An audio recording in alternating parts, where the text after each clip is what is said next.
Thank you so much for taking a few minutes to check out Intuitive Keys. I want to give you a quick demo of how it works so you kind of get what it's all about here. So Intuitive Keys has a piano engine, which is on this bottom row, and it has a synth engine, which is the menu and the XY pad here. And so the way this works is there's a stock Yamaha piano right here, and we can play that at any time. All right, and there's a stock Steinway. We can play that at any time. And then there's the Giant in this case. Series 3 implements the Giant. And there's some different pianos. Piano 162 is supported in another series. And this is all part of the legacy Intuitive Keys. It's all part of the download. And Grand Rhapsody supported. And even your hardware piano is supported in Series 0. So that's really cool. So here's the Giant, right? Okay, and then basically you can just easily add like a little compression on it, and then some dense verb on it, and then the mod wheel is implemented.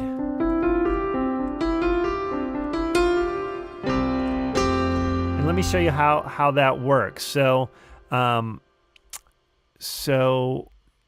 it's implemented right in Giant. So this is what the mod wheel does. All right, it brightens the tone or darkens the tone. All right, and you know, I carefully picked this range. I don't know if that gets you anything else. It seems just a smidge too dark for my taste. And up here, I'm not sure if that is getting you any more juice. So, you know, I carefully choose the range, and you can always dial that in yourself however you want.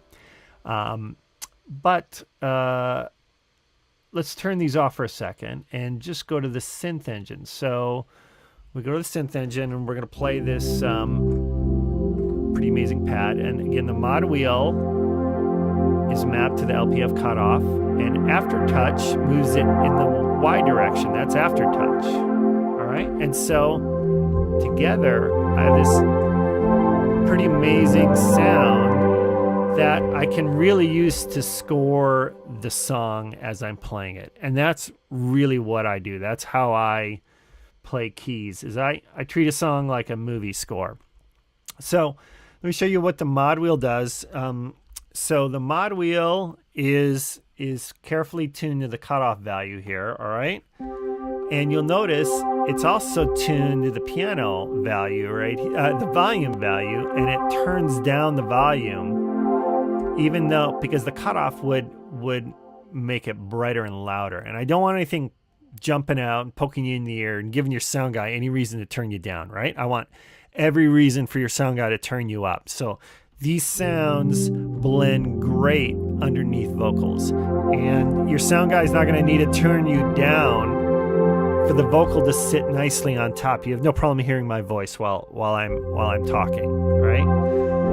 So, and you'll see the aftertouch is mapped to this drive value right here. So together, we're modulating all this stuff in real time, and it becomes really intuitive, and I'm serious about that. So, and then the other sound that we're using is this warm borealis, and this is an Alchemy sound, and I love Alchemy. I am a long time, I owned Alchemy way before Apple bought it. My browser still goes to Camel Audio, which is the guys that made it when I type in a C sometimes. So here's the mod wheel. The mod wheel is mapped down here to this performance zone, right? A very specific section of the performance zone, not the whole thing.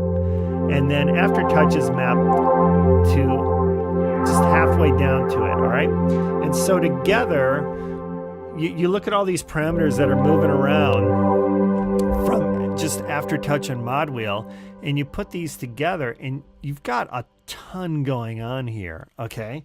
And this is every sound in Intuitive Keys is set up with this level of care and this level of detail.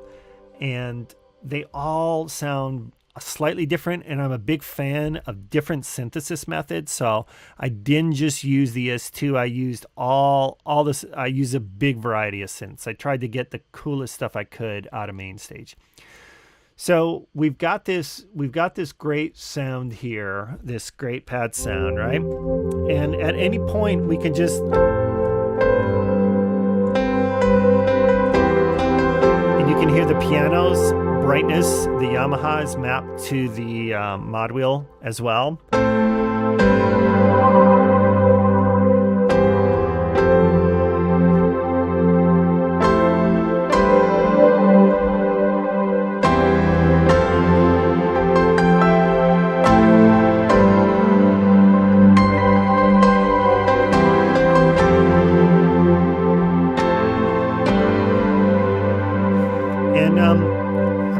Tell you that the Yamaha and the Steinway do not sound bad, even though they're stock. I mean, this is stock, right? But I think they're really playable pianos. I mean, and they may not be as high fidelity. I mean, they're not as high fidelity, but you know what? No one is listening to your piano out in the congregation and going, you know, that piano is just a little smidge lo-fi to me. I'm really having a little problem connecting right now. So these are all very usable pianos. All right, now the Giant, if you got the Giant, of course, this baby is beautiful. And it was, the brightness is so dialed in. And I didn't want to do my own filtering. I just want to use theirs because theirs is just fantastic.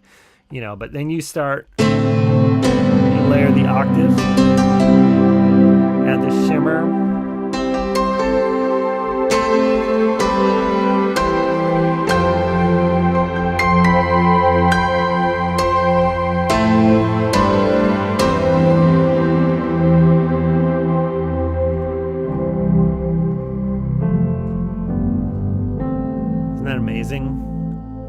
How much range and flexibility you can get out of just a couple of sounds. And then, you know, Giant sounds amazing with his Rhodes.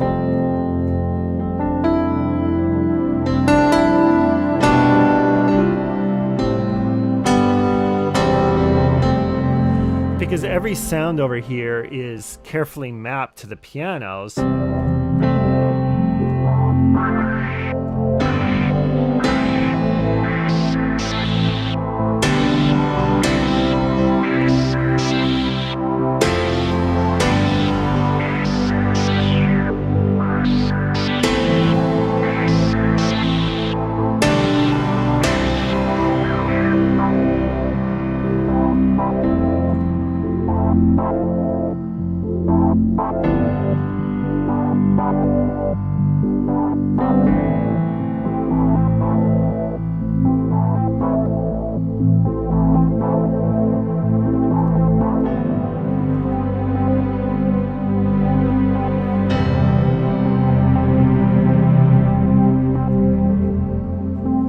So, and then just imagine for a minute, I was just holding a note down from Dark Matter for a second. Imagine that you just turn the piano off on any sound and you can immediately just kind of come out of the song, come out of time.